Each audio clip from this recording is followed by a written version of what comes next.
Hi guys, welcome to my beginner's guide series where I'll be teaching you how to play any video game you want. Today, we'll be covering Minecraft. Now, I know why you're here. You just watched the Minecraft movie and want to get back into the game. But all these other guides are too long and complicated. They're not beginner friendly enough. I need a real beginner's guide to beating Minecraft. Well, let me tell you, you came to the right place, because this is a beginner's guide. As in, I'm a beginner giving you my guide on how to beat the game. I've only beaten the game once and I use cheats. So let's not waste any more time and hop right into the game. Starting immediately with tip number 1. Make use of where you spawn. People like to talk about first chopping down trees so that you can get your wood to make your essentials, like a crafting table and your wooden tools. But here, I spawned on a beach, so what I'm gonna do first is build a sandcastle. It's really good to get your creative flow going, and there really isn't a better way of doing it than to play around with what you've been given.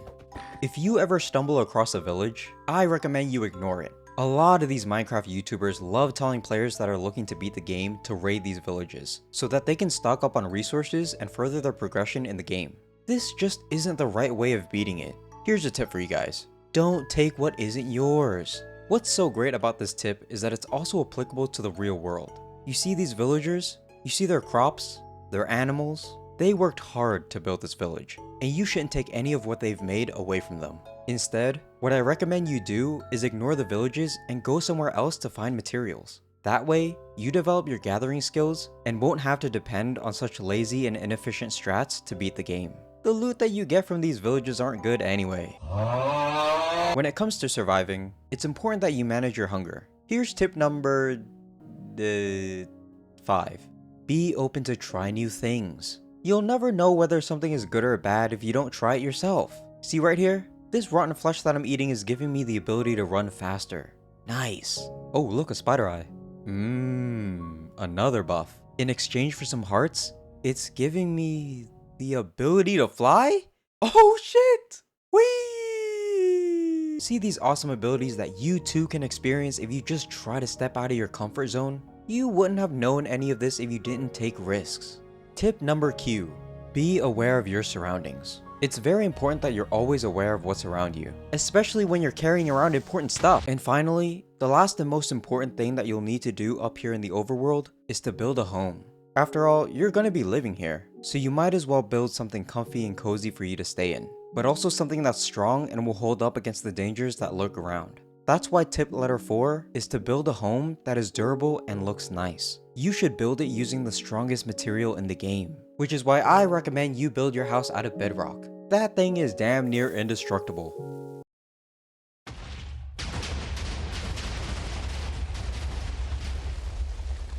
See?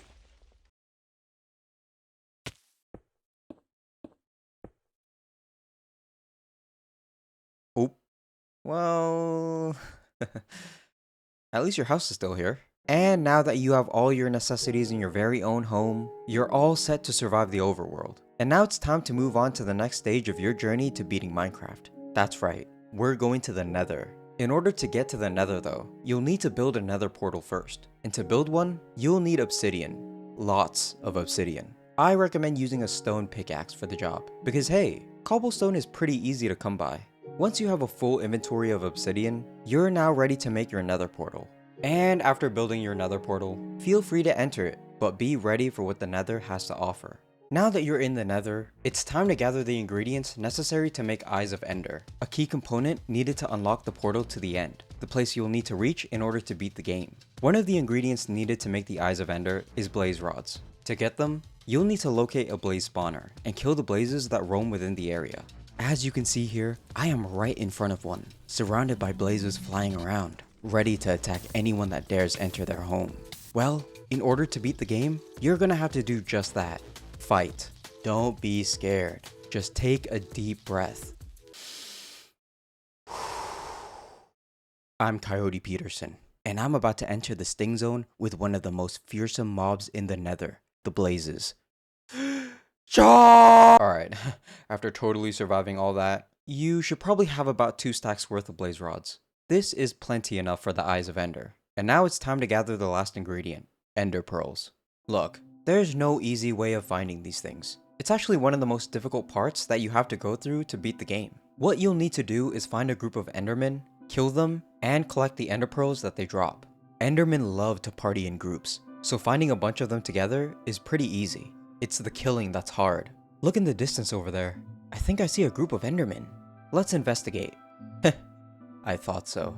Cake and all. They're having a party.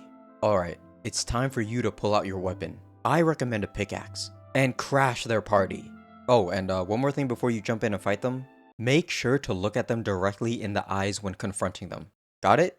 That's my tip for you. Okay, now go! What an idiot.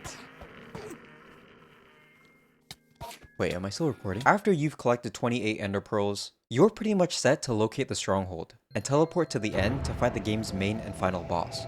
You're finally in the end. Simply make your way down. Simply make your way up on out of wherever you are. Don't be afraid. I know it looks very dangerous, but you have to keep calm. That's tip number 12 for you. Keep calm. You see that big flying thing in the sky right there? Yep, that's the Ender Dragon. And you're gonna have to kill it if you want to beat the game. It seems daunting, I know, but that's why I'm here, to carefully guide you towards the right and proper way of beating it. Alright, remember all those obsidian blocks I told you to mine? Well, now it's time to use them. How? I'm glad you asked. What you want to do is trap the Ender Dragon in an obsidian cage. That way it won't fly around. What?